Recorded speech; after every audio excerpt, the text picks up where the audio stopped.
friends, welcome back to my channel. If you're new here, welcome. My name is Quay. I am a self-employed girly and mom, so all of my content that I create on my channel is based on me being self-employed. So I know when I post self-employed content, I get a lot of traction, and I just want to say everybody wants the freedom of time and everybody wants to be able to do what they want with their days. I'm sorry if y'all hear the banging. My 2-year-old is back there banging his cup. He getting tired. He just doing anything right now. So yeah, like I was saying, I know almost everybody out there, if everybody could break the shackles of working a 9-to-5, I'm sure everybody would. Okay, so I just want to say, if that is you, if leaving a 9-to-5 and becoming a self-employed male or female, mom or dad, I just want to give you guys a little word of advice. So first, before y'all leave your 9-to-5, I've been planning on leaving my 9-to-5 and putting myself in position to be able to leave my 9-to-5 and still have money. Like, my favorite line was, I want to be a stay-at-home mom, but not a broke mom. Okay, so when you leave your 9-to-5, you want to make sure whatever it is that you're leaving your 9-to-5 for, make sure that it is going to cover your bills. Make sure before you leave, don't just like, oh, my business made me $10,000 this month, boom, I quit my 9-to-5. No. Because one thing about being self-employed, the consistency of how much money you make is always going to depend on you and your work ethic and your discipline. And also, sometimes it might just be out of your control, right? You're not going to make a set amount of money every single month. You might have 5-figure months. You might have 4-figure months. Like, you never know. So I say, word of advice, whatever it is that's making you money outside of your 9-to-5, make sure that it's going to cover your monthly bills first. So sit down, write out all your monthly expenses, add in groceries. If you a girl and if you a girly girl and you're really big on hair and nails, like your maintenance, incorporate that in your budget as well. So bills, utilities, rent or mortgage, car insurance, car note if you have one, break that down and figure out exactly how much your monthly expenses are. Boom. Once you do that, your goal is to make double. So let's say your monthly bills is $4,000 a month. Let's just say, right? So if your monthly bills is $4,000, you don't want to just aim for $4,000. You're going to want to, go out every once in a while. I know I do. Go treat yourself out to eat, or just have a nice day with your friends. Like, go out, get out the house, right? You don't want to just be stuck in the house just paying bills. So the whole point of wanting to be self-employed is because of the freedom that you are going to have. You're going to have the freedom of time. So you're going to have a lot of time on your hands to do whatever it is that you want, whether that's traveling. Like, y'all, I'm literally tomorrow morning flying out to Puerto Rico with my cousin, and she's a work from home girly as well. So it's just like, she's a self-employed girly, we gonna say that. And like, I didn't have to go to no job, request a day off, nothing. This is all just me exercising my free will, the freedom of time. So anyways, back to the principle, right? So let's say, boom, you make enough money to cover your monthly expenses and then some. I say do that. I say 6 months to a year. But if you are the type of person like, oh, I just really got to get out of my job, like, I just want to be free, I just want better for myself, yada yada, this workplace is stressing me out, whatever your reason may be, then I say at least 9 months. If you can't do the whole year, at least let whatever it is that you're doing that's making you money, let it make you money to cover your monthly expenses consecutively for at least 9 months. Okay? Boom. Now, once you do that, and then at that point, you should have been able to tuck some money away, because now if this business or whatever it is that you're doing is covering your monthly expenses and then some, while you are still at your 9-to-5, receiving your bi-weekly pay or weekly pay, whatever, however your pay schedule is at your 9 to 5, you should be able to tuck that money away. So now you reach your 9-month mark, you got money tucked away, your business, whatever it is that you're running, is still flowing, and you're like, yeah, it's time. I finally achieved my goal. I can finally resign from my 9 to 5. It don't stop there, y'all. That's not all it takes. The next step is discipline.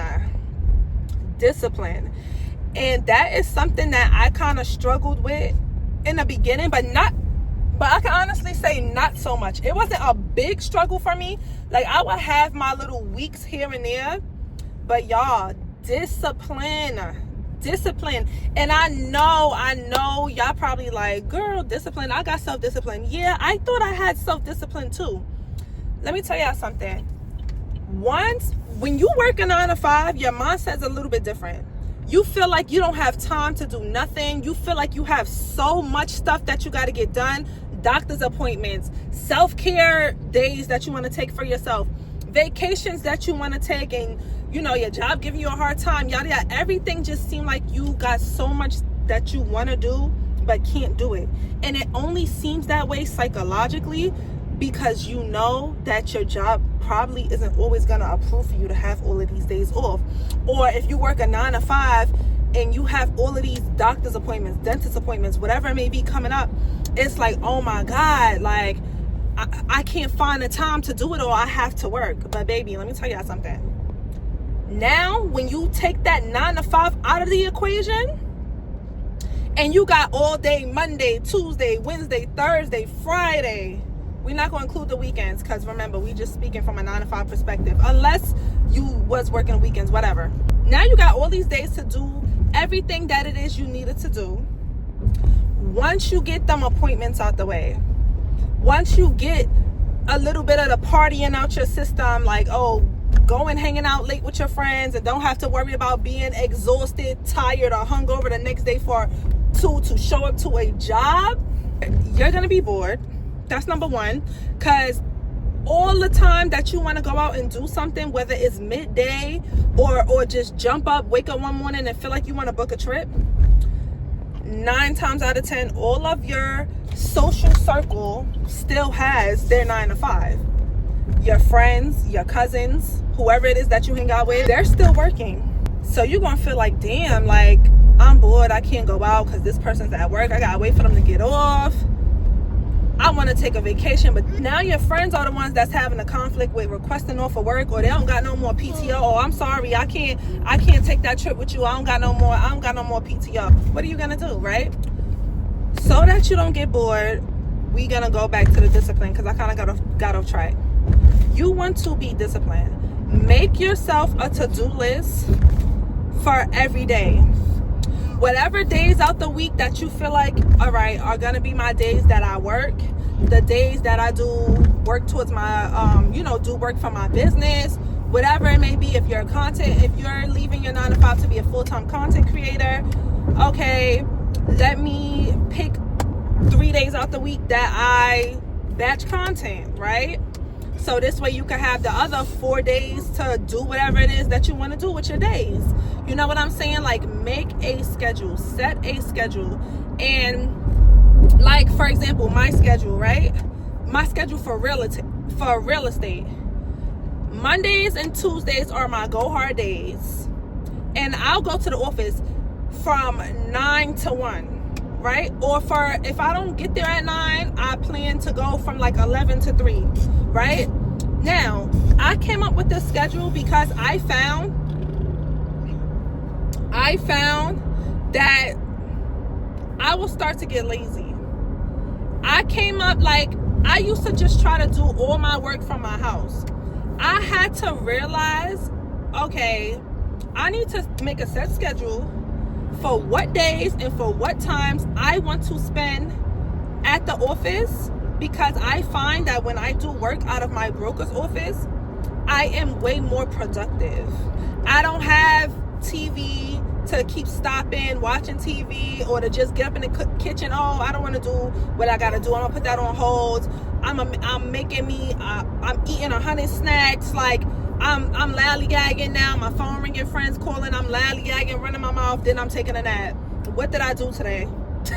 Like, you know, so I started having a lot of days like that where I would be sidetracked and wasn't really getting nothing done. And I had a lot of clients, and I was starting to get lazy with my clients. Like, I don't want to go show this house today. I don't want to do this. I just want to chill on my couch and be a couch potato.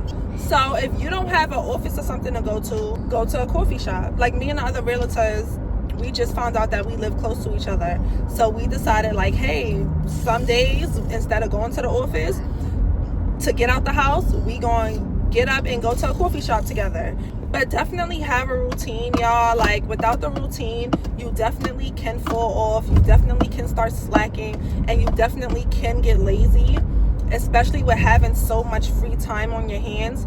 You have to still have that boss CEO mindset. Like, okay, nobody's gonna pay you but you. So once you fall off, your business is gonna fall off. You slacking can impact how much money you make for the month.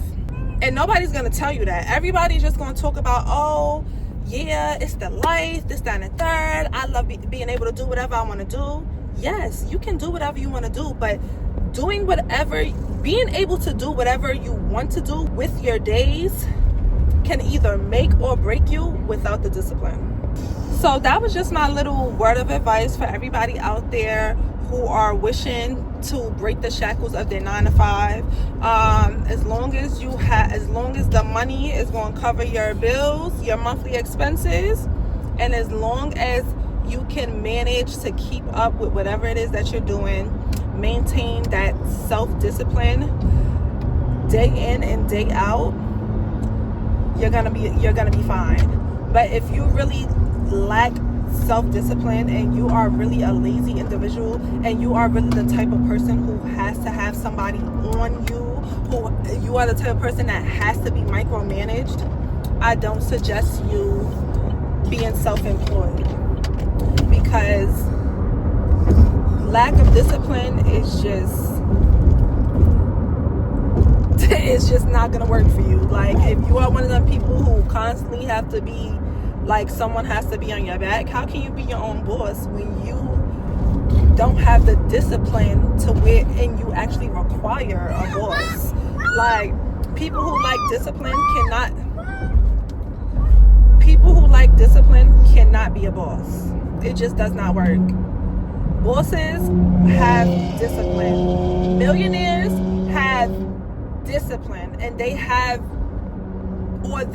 some kind of discipline. They were disciplined enough to know that they wanted to be a millionaire and was on their grind. So when you are self-employed, you have to have a hustler's mindset, and you have to have a boss mindset, because you are and will be the boss. Okay? So that's all I wanted to say, y'all. So that's all I wanted to say. If y'all want more self-employment, but yeah, so that was just my little word of advice for you guys. So if you guys want more motivation to break in the 9 to 5 shackles, if you guys just need a word of advice, if you guys have any questions, comment them down below. If you guys have any questions, just comment them down below. And make sure you like this video and subscribe to my channel. We are everything. This channel is everything self-employment, nothing less. Okay, bye y'all. Mwah.